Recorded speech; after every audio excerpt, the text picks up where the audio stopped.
Happy Friday. Good morning. We're excited about today's program. For those of you who are paying attention to the calendar in Israel or the Jewish calendar, you might have noticed that yesterday was Yom Yerushalayim, Jerusalem Day, celebrating the 53rd anniversary of the reunification of Jerusalem. It's a minor holiday. Oh, somebody just texted me that they can't find the link. Liron, would you please text Joel Calvo and give him the link? Thank you. It's a minor holiday, but it's an important holiday for those of us who love Jerusalem and love Israel, and that's what today is partially about. Most of you know Yossi Hollander. He is an international business leader. He's the head of Fuel Freedom Foundation. He's on the board of several important organizations like the Weizmann Institute for Science in Israel and Yad Vashem. He is a community leader, a philanthropist. For the purposes of today, it's important to know that he has personal connections with many of Israel's leaders, prime ministers past and present, and probably future. But the most important thing on his resume is that he is the Saba, he is the grandpa of Alma, Adam, and Daniel. And we're so happy, oh, and he is the wife of board member extraordinaire, Dana Hollander. So we're thrilled that Yossi is with us. We have muted you. We will ask you to put your questions in the chat room.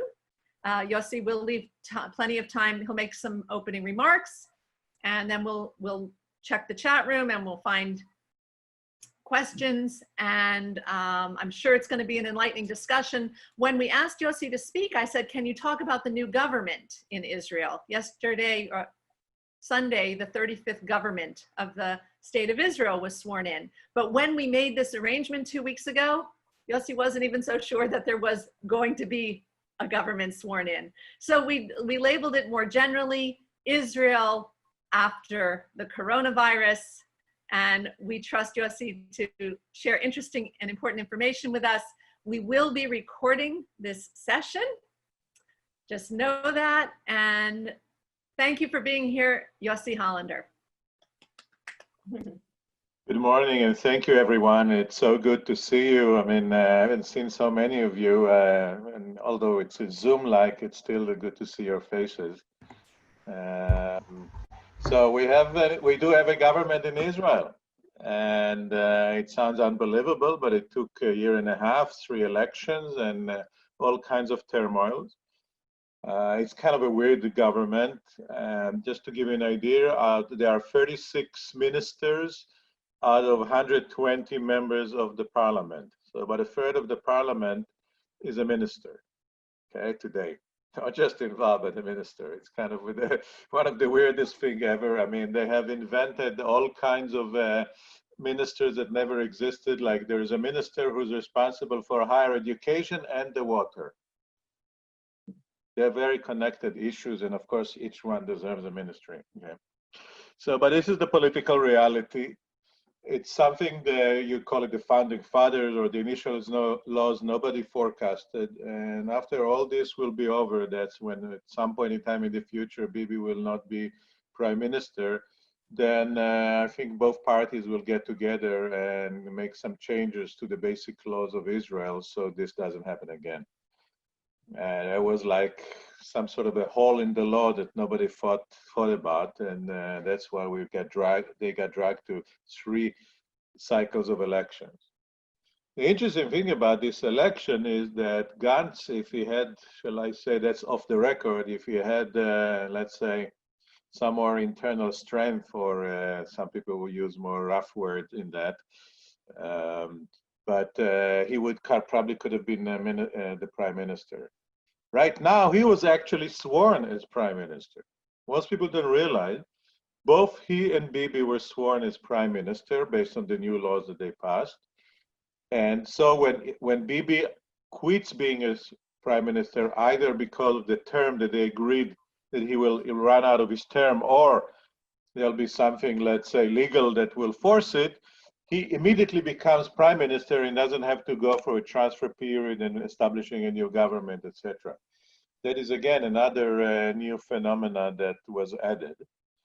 So Gantz can become prime minister, and he's already actually sworn as prime minister, or to be prime minister. It's kind of an interesting twist of the law.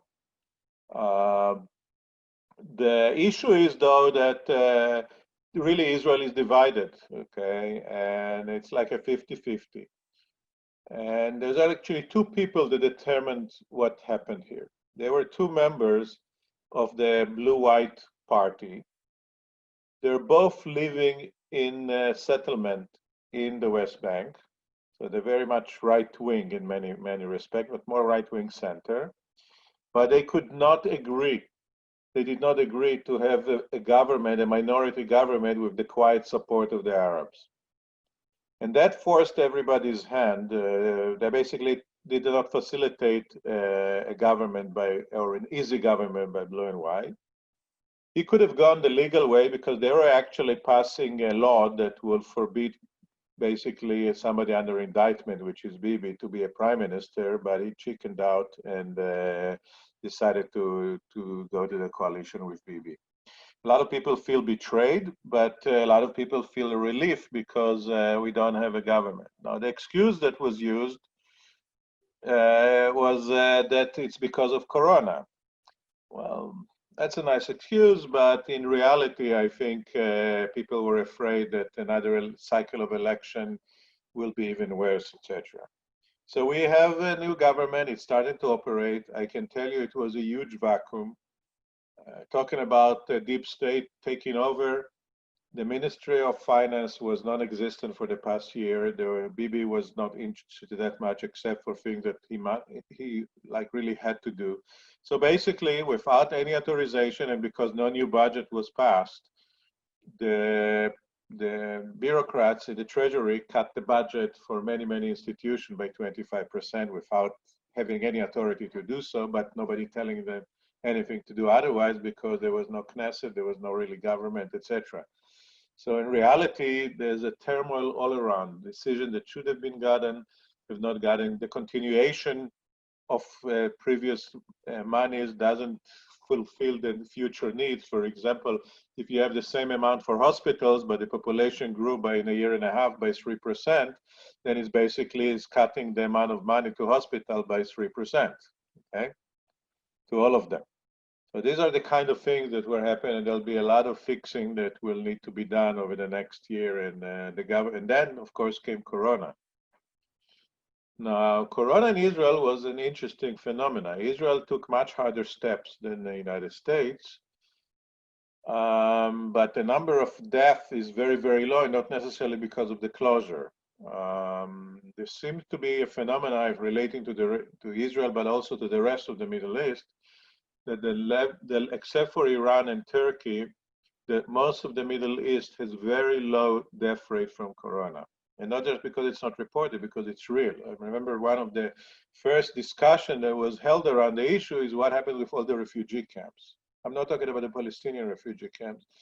I'm talking because they're not refugee camps for years. There are big buildings and stuff like that. I'm talking about a few millions in Jordan and Turkey that are in refugee camps from Syria and Iraq. And they are extremely crowded, and people thought the epidemic will hit them very hard, and hardly any deaths at all. So there's a big question why that is happening medically. There's no good answers. We don't understand the virus very well. There's a lot of theories.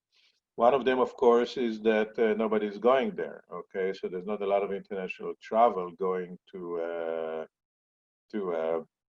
those camps, etc. But still, you would expect more people to have some infection.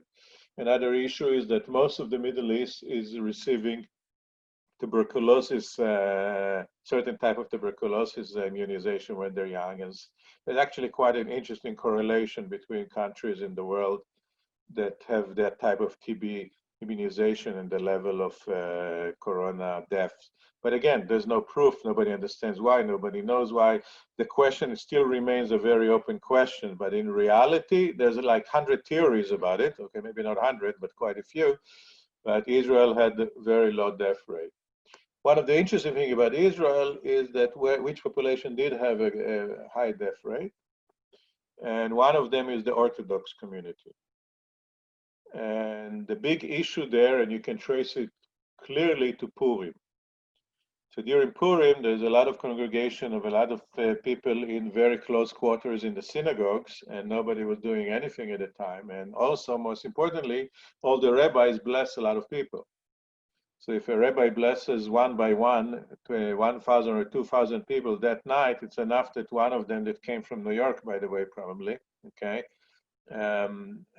was sick with coronavirus, and we've seen huge casualties among rabbis, older rabbis in Israel, and by the way, in the United States, UK, France, etc. If you are asking today, by the way, worldwide, which minority community was hurt the most by the coronavirus, it's not the Black community, it's the Jewish community.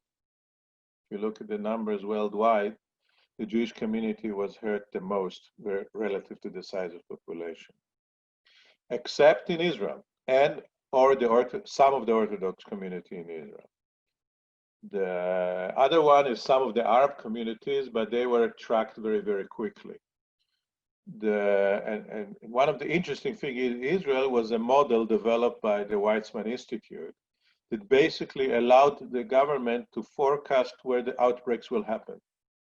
So the model was so accurate that they could tell you like a week or 2 weeks in advance, we're developing an outbreak in al-Pachem, an Arab, very big Arab city, and immediately they sent all the people and stopped it right out of the gate, etc. So that model really helped stop the expansion of the disease. Also, there was a very, very strict, relatively strict closure of flights to Israel. Just to give you an idea, in the month of April, the total number of people going through Ben Gurion Airport was 9,000. That's the average number normally per hour. Okay, that gives you the size of what happened. So Israel now coming out of Corona in a very wild way. That is, it's pretty chaotic. The government, by the way, from an economic perspective, totally mismanaged it. If you compare, for example, the management in Europe, let's say Switzerland, Germany, the management in the US, with all our problem, our government on that respect was actually way more active and way faster. I'll give you an example. I have a few companies that have a US branch and an American branch, and all the American branches receive money from the PPP. All the Israeli branch received zilch. Okay? And so that gives you an idea why things really economically are going to be much, much worse. On the other hand, people are completely ignoring all the, if you look at the streets, the beaches today, there's a big rebellion. It's not silent at all. I mean, people just starting to ignore the government altogether. The government, therefore, start following the people and basically opening everything up. Whether it's good, bad, we'll see in the future. But I think the signs so far don't show any rise. As long as they can manage outbreaks, it looks like it seems to be okay. But it's too early to tell. Another aspect of what's happening in not just Israel but in the whole Middle East is that the oil prices went down, and they crashed because of a few things, but mainly because of a crash of oil demand. Oil demand is now 30% down. So from 100 million barrels a day, we're down to 70 million barrels a day because the whole world went into closures, various levels of closures. And it's going to take a while for the demand to come back. That hurts a lot of economies. Iran's one, but Saudi Arabia the most. And they're in serious trouble. They're trying to raise debt. I'm not sure they're going to be able to do all of that. And they started cutting all the benefits for the people, which destabilizes the kingdom. But the whole Middle East overall is actually now divided into two groups. Okay? One is the Saudi, Egyptian, Jordan, basically the moderate group that is supported by the US and the United Arab Emirates and a few others. and the other one is Iran, Syria, Turkey, and a little bit also Qatar. Qatar is very, very important for us to understand where they stand. They do not stand with Israel. They do not stand with, I don't think they stand with the West, okay? And they have huge influence on our media. So Qatar is a big problem, but talking about it maybe in a separate item. But overall, these two groups basically fight each other, both in the physical on the ground, but also in the politics. The Russians are trying to meddle in the middle, but they would really not like to see that much of Iranian intervention. We can see that part of the Israel pressure, which continued in Iran, is causing them to evacuate part of their forces in Syria, but it's also the fact that they need a lot of money and there's a lot of criticism. The Iranian regime itself has been hurt more than its people because for a religious reason, they had everybody together in some place, and a lot of the deaths in Iran are among the ruling party, which is kind of interesting. But overall, they're hiding the real numbers. There's a lot of discontent. But again, this is dictatorship. At some point, it will explode, but we don't know when. So the next item on the agenda, so there's really a very strong connection now between Israel and old enemies. I mean, just a few days ago, I think maybe yesterday, the first airplane from United Arab Emirates landed in Ben Gurion Airport. So they're opening a line. But still, the regimes, because of the decline in the oil price, are not very, very stable. Corona does affect them a little bit, but more in the economic front than in the actual health front. So on the background of that, we have quite a new phenomena, and that is that part of the discussion about establishing the government and what both Trump and Bibi and many of the coalition partners was annexation of parts of the West Bank to Israel. That is kind of one of the bigger issues that is in the discussion right now. We need to remember this is not the first annexation, okay? The first annexation that Israel did was Jerusalem. Jerusalem was annexed to Israel many years ago, just I think following the Six-Day War sometime, I don't remember the exact time. And it's been annexed formally, and whether with the objection or not objection of other countries, it exists as it is. Another annexation that happened was the Golan Heights. And I think given what's happened in Syria and with Daesh and everything else, I think it's pretty, everybody pretty much agrees that it's quite lucky we didn't have Syrians on the Golan Heights when everything was collapsing there. So I think that's probably a consensus across Israel and the Middle East.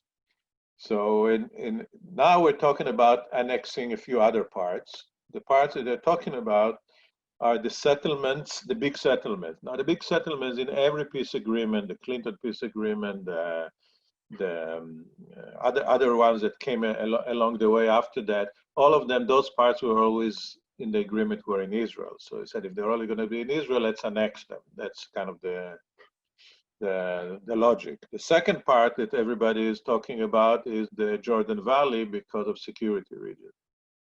Now, those areas, by the way, have a very small numbers of Arab population, if at all. Okay, so the settlement areas have zero Arab population, and the Jordan Valley has a very low number of Arab population versus Jewish population. So we're looking at areas that are largely Jewish or a security concern, and those are the ones that are in discussion. Whether it's a smart thing or not, that's in the eye of the beholder. From a timing perspective, it's probably interesting because who would object? So of course, France and some of the European countries will object, but the way the European Union works is they can't do something unless they have a unanimous decision. And most of the Eastern European members are with Israel on that subject, not against Israel, and Trump is with Israel on that subject. So I don't know if I would necessarily be doing that right now myself, but remember, I'm not in the discussion behind the scene and I'm not the prime minister. But it's definitely, if you decided to do it, that might be a very good timing to do it. So, and there's the question, those are the question I think that the government is now discussing politically. There's a lot of discussion, and there's a lot of arguments, by the way, within the government, within the Likud, within the left and right. I mean, the discussion is real. I mean, it's not like, not everybody's just hanging on to one position and one party position. It's a real discussion, okay? All the think tanks think about it, plus, minus, etc. There's a lot of discussion about it internally in Israel, but also within the European Union, because the Palestinians in general have lost a lot of clout, even the European Unions. A lot of European Union countries are cutting expenses, especially because they're still funding terrorists who killed the Israelis. So that's a big item now in Europe, and that kind of, it's a wedge issue, and the Palestinians will not budge. The Palestinians definitely lost everything when it comes to the Arab. The Egyptians don't care about them, the Saudis don't care about them, the Emirates don't care about them, etc. So nobody cares about them anymore, and largely because of their fault. So I think from a timing perspective and their weakness, on the other, it invites itself. On the other hand, their weakness could cause them to use violence and try to blow up the area. So that's one of the discussion items. I don't know, I have a crystal ball what will happen and how things will react, but I'm just presenting the pros, cons, and what's going on. So at this point, I think I spoke for 20 minutes, so I'm open for questions. All right. Does anybody want to ask a question, put it in the chat, or raise your hand? I'll try and see you, or you can, let's see. All right, we have Dave Beach oh, no. Yes, he's asking, under Israeli law, what could be the worst case scenario coming out of Bibi's trial, and is there precedent? Okay, so there is a precedent, but so the law says that a sitting prime minister can be on trial, can be indicted, but he doesn't have to resign. That's the law. Okay, and there's. Oh, Yossi, you just muted yourself. No, I didn't. You did, but that's okay. Oh, sorry. All right. So the law in Israel, which was affirmed by the Supreme Court just recently, basically allow a sitting prime minister to be on trial. He doesn't have to resign. Once he's indicted, he has to resign. Now, does he have to wait for appeal or not appeal? I would say the following. That's not clear, but I would say the following. If he's indicted, which is a process that will take at least a year or more, if he's indicted, yes, let's say, then he will likely be forced by the Supreme Court to go out. But I wouldn't, no, you can't tell for sure. The trial, by the way, starts Sunday. And he asked the Supreme Court not to attend the trial physically, and the Supreme Court said you have to attend at least the first session. I'm not sure about others, etc., but you can't avoid it. You have to come yourself and say not guilty, not your lawyers. So on Sunday afternoon, the prime minister, after the government meeting, has to go to court.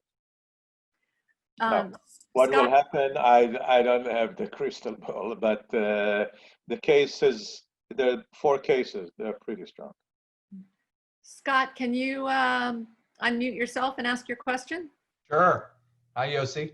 I thank you first for doing this. I really appreciate it, and your insight is always just really well received. And I'm curious, from your perspective, it seemed like, you know, this block of Arab nations that was normalizing relations with Israel, you know, we talked before all this happened, was, you know, moving really closer to having more partnerships and more agreements kind of maybe under the table with Israel.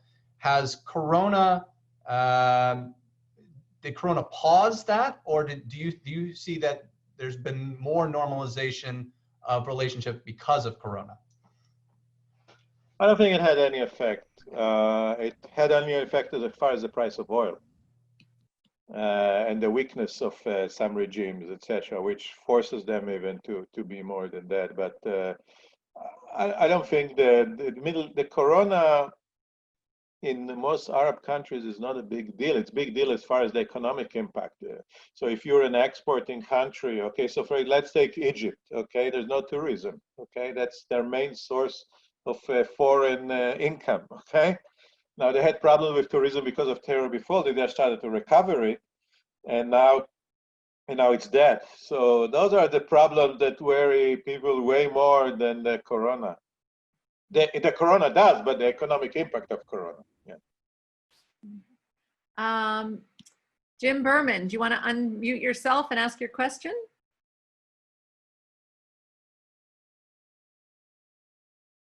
Sure. Two questions, really. One, the very specific pros and cons of annexation. Okay, in other words,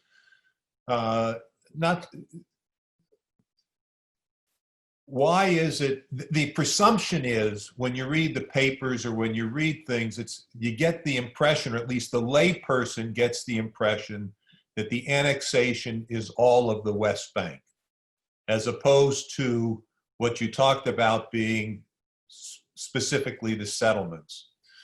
Do you think that's a general perception that is true, or am I off on that? And the second part is the specific pros, other than the fact of leading eventually to total annexation. What is the specific pros and what are the specific cons of annexation? So first of all, it's not even the settlement, it's only the large settlement. Okay, so all the small settlements that are all over the place are not in the picture at all. Okay, so we're not talking about annexing the settlement. We're talking about Gush Etzion, and a few other very, very large areas which are largely Jewish. And in all the maps of the agreements, they were always remained in Israel. The pros depends on the eye of the beholder, of course. The pros for people who want full annexation of the West Bank, as you said, this is just a salami process. Okay, let's have a little bit more and move forward. Okay. There are other pros in terms of, okay, guys, we remember there are people on the left that says that we have to disengage from the Palestinian, not by an agreement, just by disengaging. Okay, that's another angle of the political spectrum, both on the right and the left, that said we can't have an agreement with them, so let's force an agreement. So one of the ways to force an agreement is, okay, let's split it. Let's put this is Israel. Okay, so let's do it. Let's declare it Israel right now, and the rest now let's get out of it. That's part of that discussion. Okay. The pressure, Bibi is moving more of the pressure from the right, but it's not only. You have to remember, there are a lot of people who are looking at this and they think about it in different ways. Okay, than today. I don't know, something happened. Carla just shared her screen. Carla, could you please unshare your screen? Carla? Thank you. Thank you. All right. So basically the benefits is there is a technical benefits, okay, but politically it's an opportunity to do it, okay, so why not do it? That's some of the people looking at it, etc. I can tell you the Israeli ambassador in Washington thinks it's a very, very good opportunity, because once you do it, then the question, of course, what's the legality of some of the efforts? Let's say if this is part of Israel, and you are trying to ban products from these areas that have been annexed, then you're actually legally banning products from Israel. And so there's all kinds of little things in the fight that goes on. There's cons that can go also. I mean, the cons, of course, why raise an issue that really needs eventually to be settled in an agreement, and you're just creating tension in the region when it's not necessarily needed. And there's many other problems that are really more important. Do you want to waste political capital, or the big political capital you want to waste is on Iran and not having a nuclear bomb? Okay, so the discussion is all pros and cons. It's not like there's no magic bullet here. Okay. I believe Cy Zilberstein had a question, and then after Cy, we'll go to Phyllis Roberts. Cy, can you unmute yourself and ask your question? Yes, I had no question. I was just adjusting the screen. Oh, okay. Okay, well, thanks for your honesty. Phyllis, Phyllis Roberts, are you there? Hi. My question is, I saw yesterday that Abbas has said he's pulling out of the security agreement with both Israel and the United States. So what does that really mean? And I guess, what's the effect of him doing that, if any? I don't believe a word he says.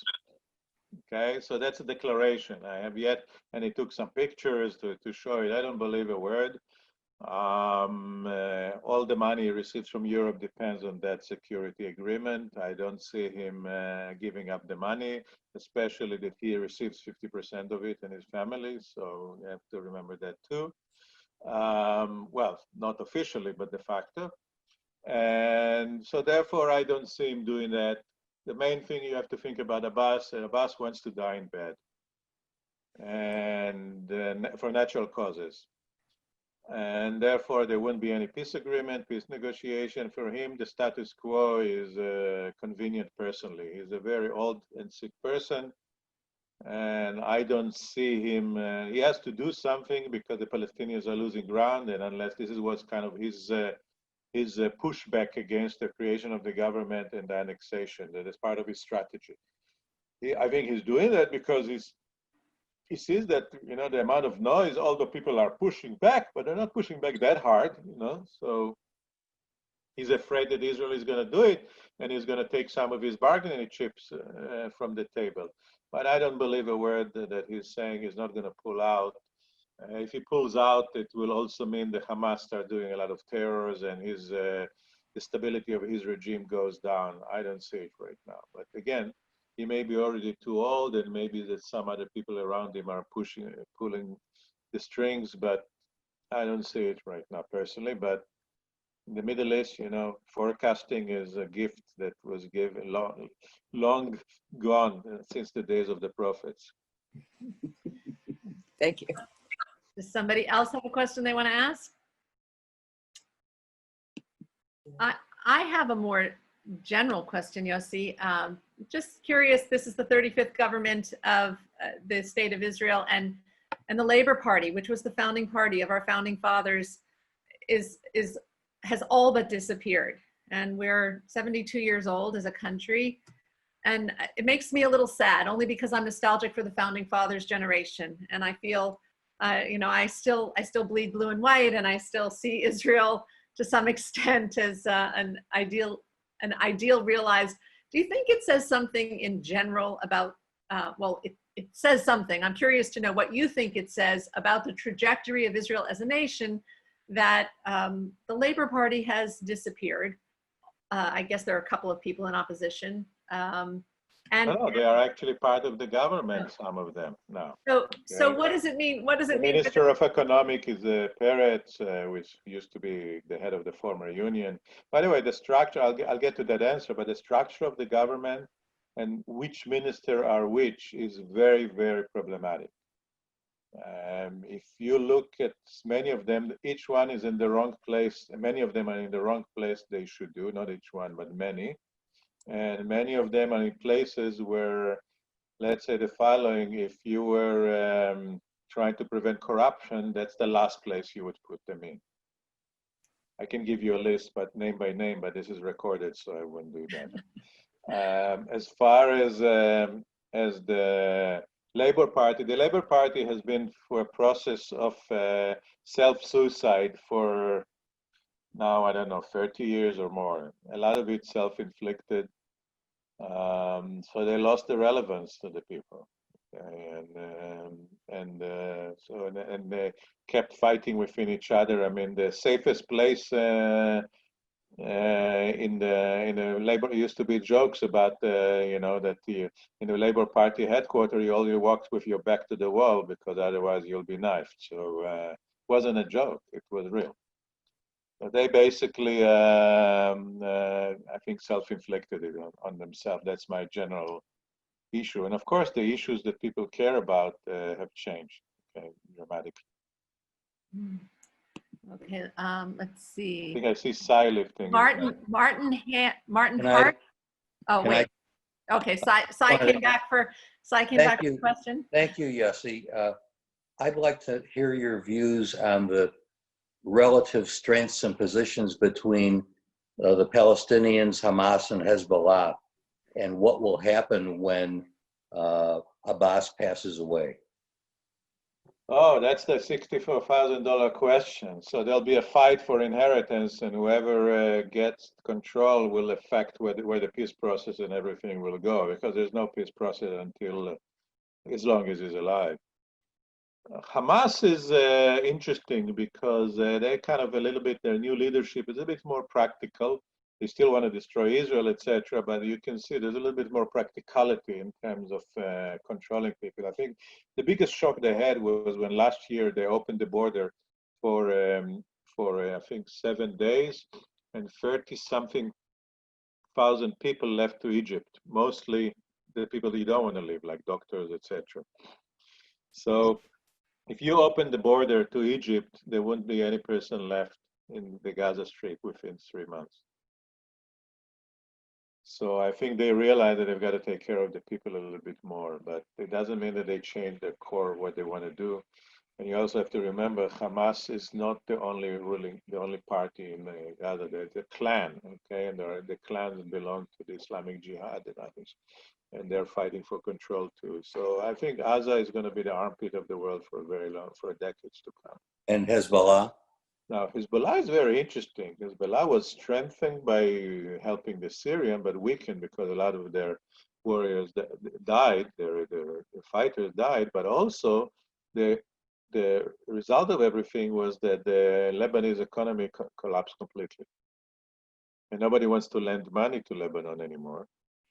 And most of the people who bring the income in, especially Christians and Muslims that are not Shia, have left. So the economy, right now, it's about survival in Lebanon, I think, because the economy has completely collapsed. And I'm not sure, although Hezbollah has a lot of missiles, they haven't shot anything, okay? And they will not shoot anything. Because Israel basically made it clear, if you do any, I'm not talking about a missile accident in one rockets across the way or a grenade here and there, something really big. If they're going to do any strong missile attack on Israel, Israel will return Lebanon to the Middle Ages. That's pretty clear to everybody. And I think they realize that, and therefore they're not going to do anything. Now, does it mean that they are still trying to put bases and slowly expand and dig tunnels and do all those little things? I agree. And they're a danger because if they shoot all their 100,000 missiles, Israel can't stop all of them. I'm not that afraid of missiles. Missiles, if you look at the history, missiles and stuff like that, they have psychological effect, but not real effect. So after the first one or two, you get used to it, you understand what it is, and then it's your turn to react. So although we don't want anybody to be killed, but it's not a threat that will, it's not a threat that will stop Israel from existence, but it will force Israel to take very drastic measures. And Iran? Iran is the big danger because one, they're finest, they're big, and most importantly, they're running forward with their nuclear ambitions. And once they get to a nuclear bomb, we'll be in a very different world. So I think the next decision for this president, maybe, or the next president, whether it could be the same or not, I don't know, is going to be probably within the next 12 to 24 months, is whether we bomb Iran. And because I don't think international pressure is going to be enough to force them to quit the program. That's my forecast. Nobody talks about it right now, but I'm looking at the clock. They're moving fast, too fast to my taste. We have a question from Bruce Spivak, and then after that, Martin Hart had his hand up. So Bruce, can you unmute yourself and ask Yossi your question? Let's see, I can unmute. There we go. Yeah, I'm just curious. We've always heard about the schism between the religious parties and the main parties, as well as now the Arab parties unifying. So the question is, what does that happen? What's the effect of these diversions on the current government and future governments? So people have always had this fissure. I mean, people say it's like something new. I remember growing up, it was always like that, okay? So there was always, why do they force on us this? Why do they force on us that, etc. When I was growing up, the number of religious people as a percent of population was lower. Now it's much larger, okay? So of course they have a bigger voice. I mean, this is democracy, okay? If you're 5% of the population and you're 50% of the population, your voice is different, okay? So everybody who thinks that they have more power, etc., it's a reality that has to do with very simple, with size, okay? And don't ignore it, you can't ignore it. But I think what happened is their size is basically forcing them to move to the center. Because let's say if you have in the past when they were a minority in a large secular city, they could have all the secular people finance their life, okay? When now you have cities that are 100% religious, nobody is going to finance it, so now they all have to go to work and they have to finance the city, etc. So they have to go back to the center. So if you look at the growth of Israel over the economic growth over the last 10 years, a large percentage of it came from a movement of Haredi population to the workforce. So I'm actually very optimistic that the size actually forces them to become more and more moderate. Now we always watch on television the extremists, okay? But because that's what television will always show you, right? And everywhere, by the way, because that's what creates news, right? You know, like they'll show a demonstration of 5,000 people, but they'll show the 3 people with guns. Okay? That's what you show. The same thing. There was a funeral in Israel of a very big rabbi in the middle of the corona that the people ignored all the instructions. Okay. But those people who were doing that were a very small group that does not obey the main rabbinate, the main religious orthodoxy in Israel. They refuse to obey them on anything, okay? But people who don't know say, oh, all the Orthodox people. So I'm actually very much more of a moderate in that I think I see a lot of hope and actually less, the more they're ingrained in Israel society, and have more influence, the more moderate and more ingrained they become because they have no choice. What about the Arab parties? Same.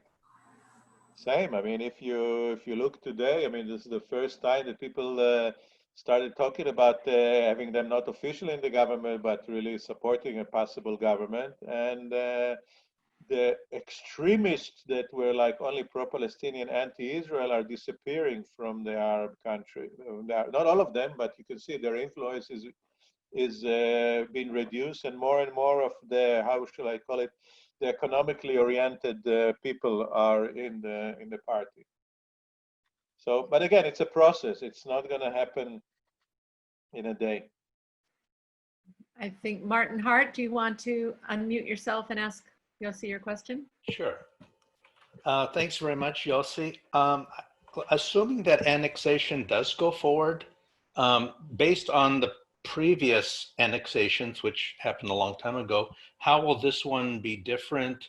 The mechanics, like day 1 week, second week, 2 months later, how long does it take for an annexation to become a normalcy where it is Israel and there's no border crossings anymore, everyone moves back and forth? How long do you think this new annexation will take for normalcy? No, it takes immediately because it's just a formalization of issues. The border, the security things all exist around it anyway. So technically, there'll be some legal issues. Okay, so for example, you call the police, you don't call the army when you have a thief. Okay, those kind of. All right, so there'll be technicalities about who you call, who you do, etc., and there'll be some transition period to transfer some of the authorities. Okay, who's responsible for your water? Who's all kinds of technical issues. Also, the few Arabs that may be in the area, they'll have to decide if they want to receive Israel ID or not, like the people in East Jerusalem had to decide if they want to. They all can vote, by the way. Do they want to take an ID? Do they want to take an ID? Do they want a passport? Don't want a passport? That's usually left for them to decide. So those are technicalities that will take over some time, but they're very, very minor. What I think is different right now is that the international scene is slightly different. Israel, after the Six-Day War, enjoyed a lot of international support. Israel now is under siege. I mean, if you look at the Democratic Party, 30 senators, I think, or congressmen, I don't remember, sent a letter objecting to the annexation. That probably wouldn't have happened ages ago, okay?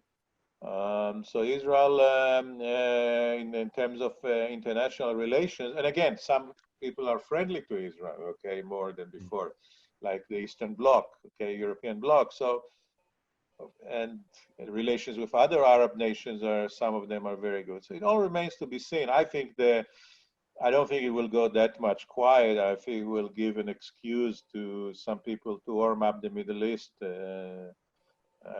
unjustifiably right now. But again, it could pass quietly, and one would never know. It's really very difficult to forecast in a world that is not busy. This is not the main subject. The rights of the Palestinian is not exactly the main subject that worries the European population right now. Thank you very much. Yeah. Are there other questions?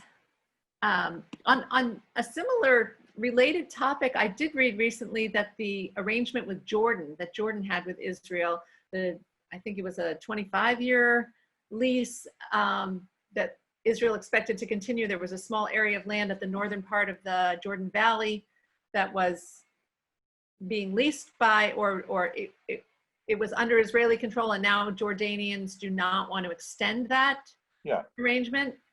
Is that a sign of? Well, I would, if I were them, why extend it? Okay, it's mine. I can get it.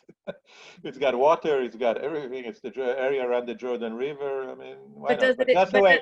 Just to give an idea, just a couple of miles from that area is the main border crossing. So there's like an economic free zone in both sides of the border, like about a half a mile or something like that, an area that is used to transfer merchandise back and forth between Israel and Jordan, but more importantly, is the main import route to Iraq.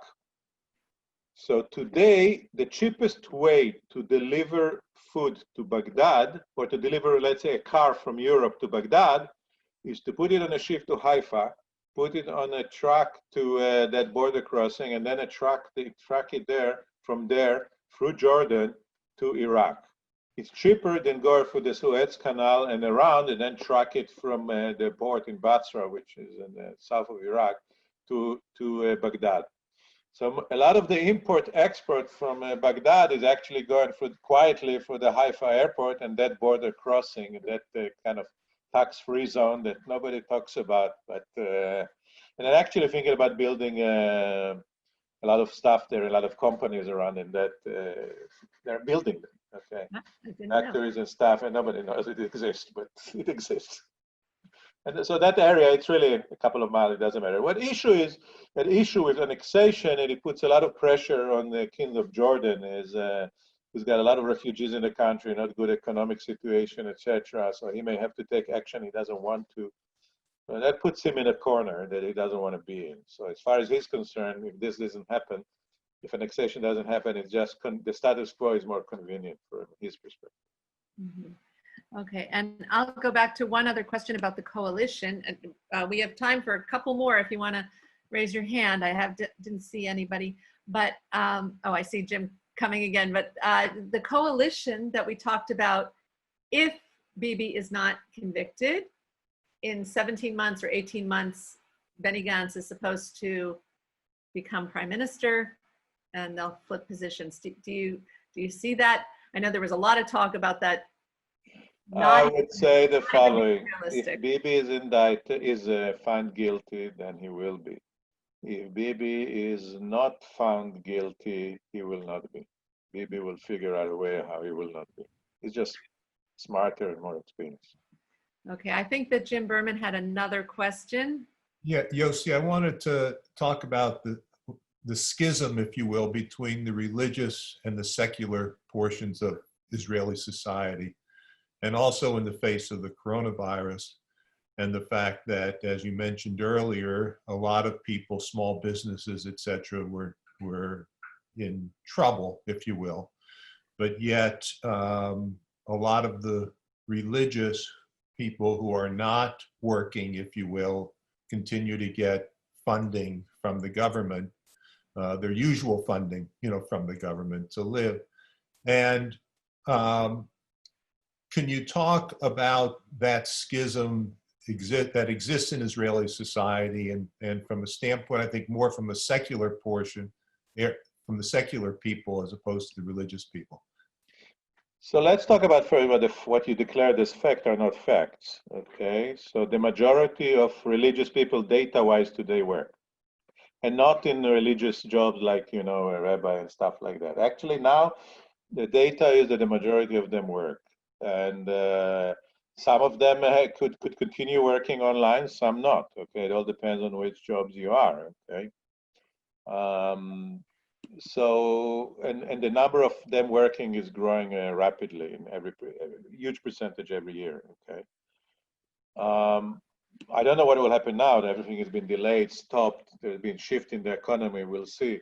The amount of money they receive, despite whatever you say, and you'll actually look at the actual number. Opinion-wise, everybody is against the money that in the secular society, there's a huge uproar about how much money they're getting. But the way it works is, so you can agree whether it's not, but if you're a regular school, you get a lot of money as part of the law. If you're a yeshiva, you don't, and you actually have to get special money as part of the coalition renegotiation and everything every year. In the end, you receive exactly the same, but you just title differently.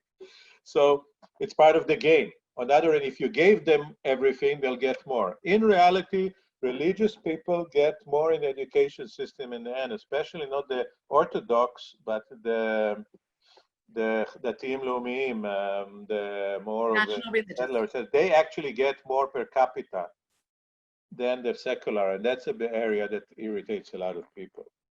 I think the bigger issue that exists is that they don't, in terms of schism, is that they don't serve in the army.